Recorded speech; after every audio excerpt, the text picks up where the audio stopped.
Hey guys, welcome back to my channel. This is part 4 of how I bought my dream beach villa in the south of Italy. If you're new here, my name is Anise and I'm an American living in London. But I don't know how much longer I'll be able to say that. Okay, so in the last episode, I showed you guys a beautiful villa that we were super interested in after the first villa that we put an offer in had fallen through. The owners actually weren't living full-time in this villa. It's not common for people to be living full-time in their beach houses anyways. Usually they live somewhere close by, like a small village town nearby, but these people actually lived all the way in the north, in Turin, or Torino. By the time that we had made an offer, that they had verbally accepted it, they were already back in Torino. And I think it was gonna get tricky to get the keys for us to go and visit and see the villa. So we had to plan this visit a few months out. Anna had been helping us. She'd been doing all of the liaising between us and the sellers. And to make a long story short, literally guys, this Italian property buying process ain't that different from dating because these people ghosted us. Deadass, they ghosted us. I mean, we had talked about setting up a date, everything to go and see it, and then they just kind of stopped responding to Anna. And then months later down the road, they got back in touch and they were like, hey, we're interested again, but today's price ain't yesterday's price. So they raised the price of the villa by 20,000 euros. And we were just like, nah, we're not gonna get jerked around with nonsense like this.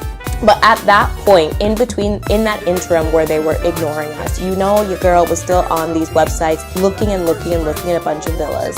And so since we had already planned to go to Puglia to see this villa that has now ghosted us, we were just like, screw it. We'll still plan a visit to Puglia. We want to be efficient. We want to be effective. So what we did was we essentially lined up 10 villas that we wanted to see in a matter of one weekend. So more or less 10 villas in 2 days. It was an intense weekend. But this is where we're picking up now in the vlog. Yeah. With the carnival in the beginning of the new school year. Okay, so the majority of boys who have enjoyed all summer. I'm just gonna tell you a little bit. The freedom of outdoor life. Probably pick up your books with a feeling of regret that you must not go down again to studies.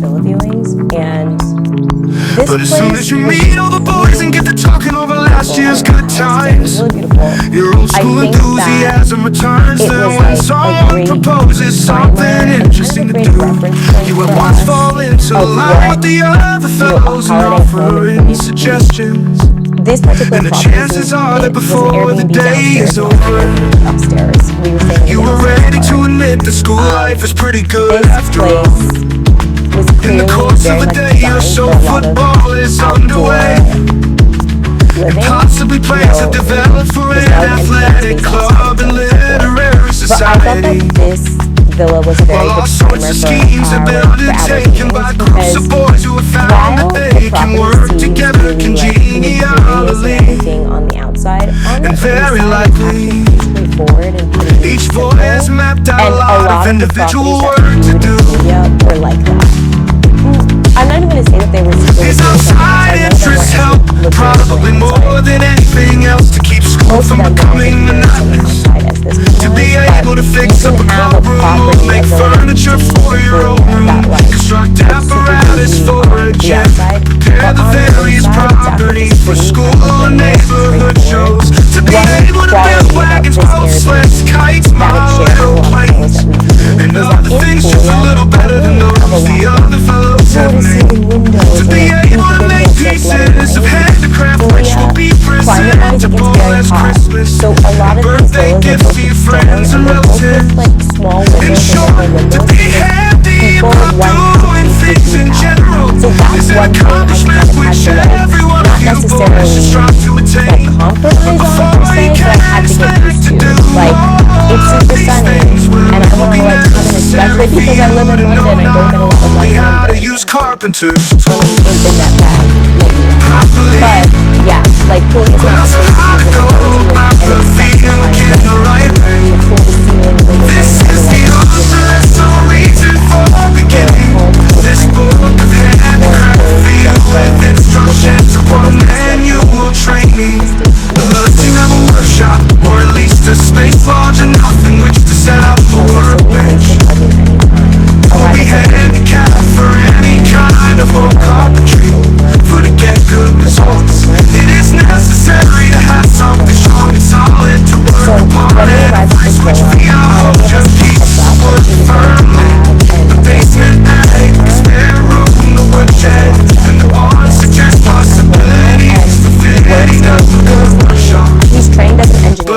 So the villas that we are going to be here right now, we saw we both on and Antonio and wonderful to have on board. He's an engineer who is seeing in real time and forcing issues if there are any. So that material can easily be carried in. I thought the street was super cute. I love the stones on the exterior, and I love how that motif carries on and continues on the exterior of the house. This property was very close to the beach, maybe like 3 minute walk to the beach. But in this case, make the best of the conditions for the time being, and perhaps something better will turn up later on. If you locate your shop in the basement. Okay, so when you first walk in, I'm showing you on the left here, but when you first walk in, and I'm gonna be frank here, I was not loving this foyer. Remember the foyer from the very, very, very first viewing? You should go back to episode 2 if you haven't watched it yet. When you walked in, it had that like entryway that led you into the kitchen, that led you into the back. There was a lot of light flooding in. Instead, in this villa, the foyer was just a room. And what you might notice, what you might notice is in this foyer, they straight up have a sofa. And that's because there's not really a living room. Like, this foyer is the living room. Not a fan. Your living room is a space that doesn't even really have any windows, and like, it's shared, and it's doubling as, well, it's tripling as a foyer, a living room, and like a storage space. I'm not about it.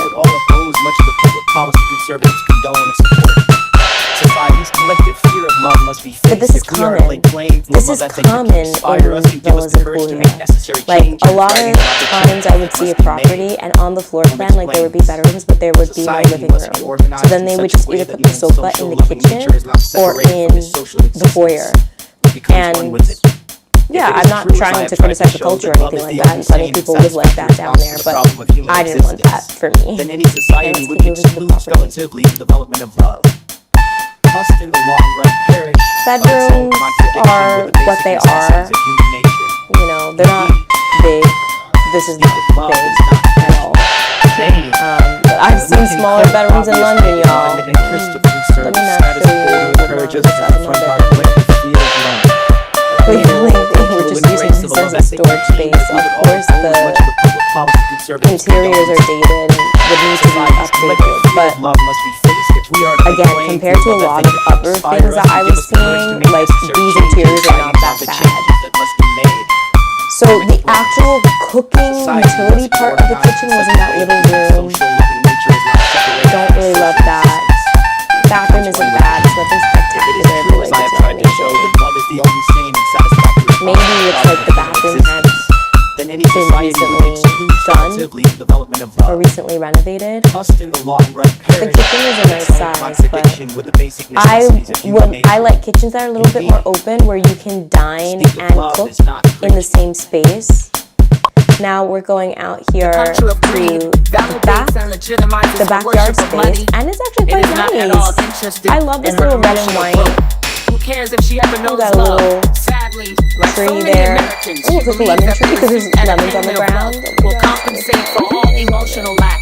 Like so many of our nation's citizens, she does not pay close attention to the mass media messages that tell us about the emotional suffering of the rich. If money really made up for the loss and helplessness, that's also very common for these villa properties on the planet. Instead, we would do well now, to remember what was very fascinating is that there was a